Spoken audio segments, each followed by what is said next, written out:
ఈ మధ్య కాలంలో కొన్ని ఇంటర్వ్యూలు చూస్తుంటే, సౌందర్య అనే ఒక పిల్ల రేణుకా ఎల్లమ్మదేవి పూనుతుంది అని చెప్పేసి కెమెరా ముందు లైవ్‌గా అప్పటికప్పుడు పూనుతుందంటే నాకు నమ్మబుద్ధి అవ్వట్లేదు. అసలు దాన్ని ఏ విధంగా చూడాలి? అంటే సహజంగా కొన్ని ఇలాంటి వాటిని నేను ఎలా నిర్ణయిస్తానంటే, ముందుగా ఒక చక్కని పకడ్బందీ ఆలోచనతో కార్యాచరణలో దిగుతారా అని ఆలోచిస్తా. అంతకు మించి ఏమీ లేదు. నేను ఇంతకుముందు కూడా మాధ్యమాల్లో కానీ, ఇంతకుముందు కూడా మనుషులతో కానీ చర్చించినప్పుడు నేను ఇదే చెప్పా. ఆ సినిమా అయిపోయింది, ఇంకో సినిమా అన్నట్టుగా ఆ 'ఎర్రవరం' అయిపోయింది, ఇప్పుడు ఇది మొదలైందా అని అడిగా నేను. హ్మ్. నా మాట కటువుగా ఉన్నా, నా మాట ఇబ్బందిగా ఉన్నా, నేను మాత్రం నిజాయితీగా నిజం మాట్లాడదలుచుకున్నా. ఒక ఒక టైం వరకు 'ఎర్రవరం' తీసుకొని ఆకాశం అంత ఎత్తెత్తి ఇప్పుడు అసలు ఎవరు చడి చప్పుడు లేకుండా అయిపోయింది. అసలు 'ఎర్రవరం' విషయానికొస్తే ఆ కథ ఏంటి? అదేంటసలు? అమ్మా ఒక్క మాట చెప్పనా, భగవంతుడి యొక్క శక్తి అనేది ఎవ్వడూ ఊహించలేడు. అయితే స్వయంభూ క్షేత్రాలు కొన్ని, ప్రతిష్ఠ చేసే క్షేత్రాలు కొన్ని. ఆ 2 చోట్ల ఉన్నటువంటి భగవత్ శక్తిని అంచనా వేయటం మనిషిగా ఎవడి వల్ల కాదు. అయితే ఈ 'ఎర్రవరం' అనేటటువంటి విధానంలో చూస్తే స్వామి కనపడ్డాడు, పిల్లవాడు చెప్పాడు, ఇదంతా ఒక చక్కని విధానంలో చేశారు, బాగానే ఉంది. ఏ మాధ్యమాల్లో అయితే 'ఎర్రవరాన్ని' గొప్పగా చూపించారో అదే మాధ్యమాల్లో అక్కడ జరుగుతున్న తప్పుల్ని, లోపాల్ని, ద్రోహాల్ని, మోసాల్ని, దొంగతనాల్ని అడ్డుకునే విధంగా వస్తున్నటువంటి గ్రామ ప్రజల్ని వీళ్ళందరినీ కూడా చూపించారు. ఇప్పుడు 'ఎర్రవరం' వింటున్నావు నువ్వు ఎక్కడన్నా? లేదు. అసలు ఆ మాట మలుకు ఉందా అసలు? లేదు. లేదు. ఆ పసివాణ్ణి ఒక బలికి గొర్రెనిచ్చినట్టుగా ఆ పసివాణ్ణి బలిగా వేసి ఇదంతా చేశారు. అమ్మ చెక్కిన రాతి మీద చెక్కిన ముద్ర ఒకలా ఉంటుంది, భగవంతుడు వెలిస్తే ఒకలాగా ఉంటుంది. అంతే తప్ప చెక్కిన దాన్ని తీసుకొచ్చి నువ్వు భగవంతుడు వచ్చాడు అంటే నవ్వడం తప్ప నేనేమీ చేయలేను. కానీ నాకు అనవసరం. అప్పుడు 'ఎర్రవరం' ఒక టాపిక్ అయింది, ఇప్పుడు మళ్ళీ మీకు ఒక మంచి ఫుడ్ దొరికింది. ఏమిటది? ఇప్పుడు నువ్వు చెప్పింది. ఇది నేను ఎలా చూస్తానంటేనమ్మా, భగవంతుడు ఉన్నాడు, నమ్మిన వారికి కొంగు బంగారమై ఉన్నాడు. ఒంటి మీదకి రావటం, చెప్పడం లాంటివి జరిగాయి. నా చిన్నతనంలో నేను కూడా చూశాను, అబద్ధం కాదు, చూశాను. కానీ ఇప్పుడు నువ్వు చెప్తున్నంత విధంగా మాత్రం నేను ఎక్కడా చూడలేదు. ఈ 46 ఏళ్లలో ఎన్నడూ చూడలేదు. పుట్టి బుద్ధెరిగిన తర్వాత ఈ మధ్య కొన్ని వింటున్నాను. పిల్లల్ని తల్లిదండ్రులు పాడు చేస్తున్నారా, సొసైటీలో కావాలని ఒక గుర్తింపు కోసం ఇటువంటి ఎక్సర్సైజ్ చేస్తున్నారా, ఏమిటి ఇది? ఇప్పుడు అమ్మవారు పూనింది, అమ్మవారు వచ్చింది అంటే అమ్మవారు ఆగ్రహించదమ్మా, అమ్మవారు ఎవరిని శపించదు, ఏమీ చేయదు. అసలు అమ్మవారు రావడం అంటే బూడిదైపోతారు, అందులో వాస్తవంగా చెప్పాలి. ఈ క్రమంలో నువ్వు చెప్పే విధానంగా చూస్తుంటే ఒక పసిబిడ్డని ఆనాడు 'ఎర్రవరంలో' తయారు చేశారు, ఇప్పుడు అదే మళ్ళీ ఇక్కడ మొదలుపెట్టారా అనుకున్నాను. ఇంతకు మించి ఏముందమ్మా? అందులో నా పిల్ల చూస్తుంటే చాలా చిన్నగా కనపడుతుంది. ఆ అమ్మాయికి కనీసం అసలు ఏమన్నా తెలుసో లేదో కూడా తెలియట్లేదు. కానీ అంటే ఎవరు వెనకాల నుంచి నడిపిస్తున్నారో అర్థం పెద్దలు కావట్లేదు. చెప్తేనే పిల్లలు చేస్తారమ్మా. అంటే పెద్దలు మళ్ళీ ఈ రకంగా చెప్తారా? దాందే ఉందమ్మా, దాందే ఉంది. ఇప్పుడు నేను అదే ఇందాక నీకు చెప్పిన విషయం. ఆ 'ఎర్రవరంలో' ఆ పిల్లవాడితో మాట్లాడాలి అంటే వాళ్ళ తల్లిదండ్రులు కానీ ఇంకోళ్ళు కానీ వచ్చి, స్వామి ఇప్పుడు పడుకున్నారు, స్వామి ఇప్పుడు తింటున్నారు, స్వామి ఇప్పుడు ఇది చేస్తున్నారు, కాబట్టి మీరు ఆగండి అనేవాళ్ళు ఆ రోజుల్లో. ఇప్పుడు ఎవరున్నారు ఇప్పుడు అక్కడ? ఎవరూ లేరు. ఉన్నారా ఎవరన్నా?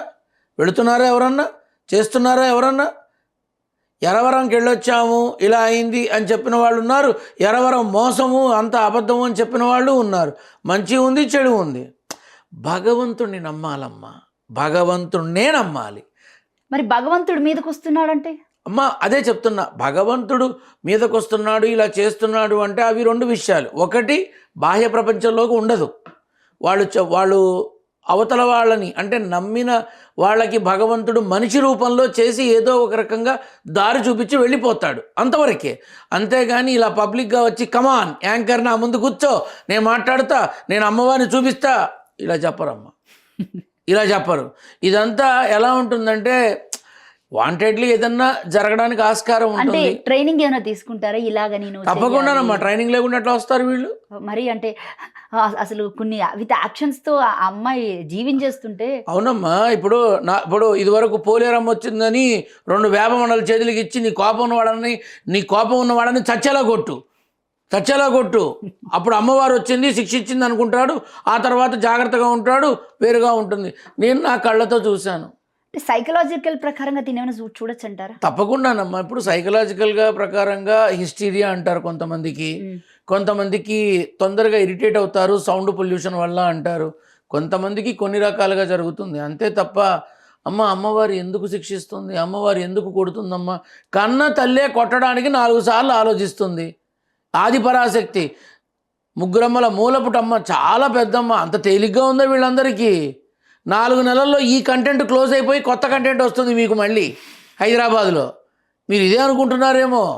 ఇదంతా ఒక కరోనా, హెచ్ఎంపీవి ఏదో ఉందిగా వైరస్, అలాంటి వైరస్. నాగదేవత, నాగబంధం, ఈ చట్రబంధం, ఆ బంధం, నా పిండాకుడు బంధం, ఇలాంటివన్నీ మొదలవుతూనే ఉంటాయి. అవును, నాగబంధం అసలు చెప్తున్నాను కదమ్మా. ఇవన్నీ కూడా ఏంటంటే మనిషి నమ్మేవాడు ఉన్నప్పుడు మోసం చేసేవాడు ఉంటాడు. మోసం చేసేవాడికి ఒక్కడు దొరికినా చాలు, ఆ 4 అవుతారు వాళ్ళు. ఇది కామన్. ఇది నేను ఒక్కటే అడుగుతున్నా, ఇప్పుడు నన్ను కామెంట్స్లో నన్ను బండబూతులు తిట్టినా నేను పట్టించుకోను. ఎందుకని? నేను నిజమే మాట్లాడతా. నిజంగా అంత శక్తే ఉంది, నిజంగా అది నిజమే అయితే మీరే కారు పంపించి తీసుకొచ్చి గాంధీ ఉస్మానియాలో డబ్బులు కట్టలేక ప్రైవేట్ ఆసుపత్రులకి వెళ్ళలేక ఇక్కడికి వచ్చి నానా అవస్థలు పడుతున్న వాళ్ళని అలా అనమనండి. ఇలా తగ్గిపోతుంది, అలా వెళ్ళిపోతారు ఇళ్ళకి కదా. అంటే మనిషికి నిజంగానే శక్తులు వచ్చే అవకాశం ఉందంటారా గురుగారు? శక్తి అంటే ఏంటమ్మా? ఎనర్జీస్. నువ్వు ఇంగ్లీష్లో మళ్ళీ అడుగుతున్నావు. శక్తి అంటే ఏమిటి?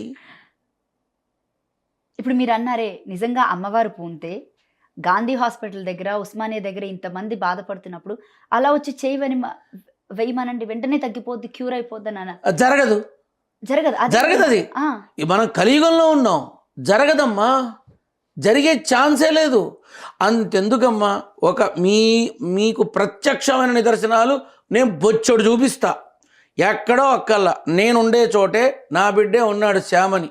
వాడికి మోకాల నుంచి పాదం వరకు పచ్చి పుండైపోయింది, షుగర్ పేషెంటు, బాగా డొల్లైపోయింది, గ్యాంగ్రీన్ అన్నీ ఫామ్ అయిపోయినాయి. ఏంటి పరిస్థితి? మోకాల దాకా కాలు తీసేయాలి అని అన్నాడు డాక్టరు.